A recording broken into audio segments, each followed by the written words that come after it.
সাথে আমার মালয়েশিয়ার যে রুমটায় আমরা আছি ওটা থেকে মালয়েশিয়া সিটির নাইট ভিউটা দেখানোর কথা ছিল। তো প্রত্যেকদিন আসলে এত ব্যস্ততা আসলে ঘোরাঘুরির মধ্যে দিয়ে যাচ্ছে। আজকে ভাবলাম যে আপনাদের সাথে শেয়ার করি। একটু পর আমার ননদ আসবে, ওকে যাবো আমরা এয়ারপোর্টে পিক করতে।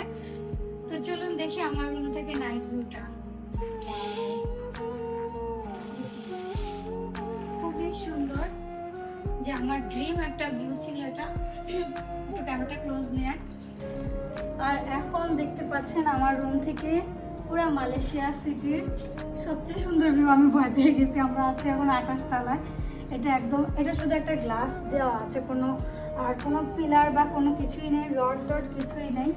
সো হঠাৎ করে মনে হচ্ছিল আমি এভাবে পড়ে যাচ্ছি। যাই হোক, এটা কিন্তু আমার একটা ড্রিম ভিউ ছিল। একদম বেড থেকে মাশাআল্লাহ খুব সুন্দর একটা সিটি ভিউ দেখা যাচ্ছে। আর টুইন টাওয়ারের লাইটগুলো যখন জ্বলে আরও বেশি ভালো লাগে, এই লাইটিংটার জন্যই বেশি ভালো লাগে।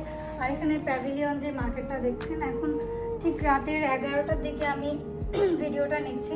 যদি সন্ধ্যার দিকে ভিডিওটা করতাম আরও ভালো লাগতো, আরও বেশি লাইটিং থাকতো। আরেকটা জিনিস, রাত 12টায় কিন্তু এই টুইন টাওয়ার থেকে শুরু করে আরও যাবতীয় যেগুলো আছে টাওয়ারগুলো সবগুলোর লাইটিংটা অফ করে দেওয়া হয়। এ পাশ থেকে একটু ভিউটা দেখা, এদিকে নিয়ে ওইদিকে আরেকটা টাওয়ার আছে, যে এখানে আরেকটা টাওয়ার দেখতে পাচ্ছেন। আর ওই দিকেও দেখুন হাই রাইজ অনেকগুলো বিল্ডিং। আর প্রত্যেকটা টাওয়ার টাইপের যে বিল্ডিংগুলো আছে সবগুলোতেই লাইটিং করা। আর ওই যে দূরে এখানে একটা অ্যাড চলতে থাকে। আমার মেয়ে তো অলওয়েজ ক্যাট লাভার, সেই ক্যাটের ভিডিওটা বসে বসে রুম থেকেই দেখে। এই যে দেখতে পাচ্ছেন ভিউ, এখন দেখতে পাচ্ছেন ফুল ভিউটা আমার রুম থেকে।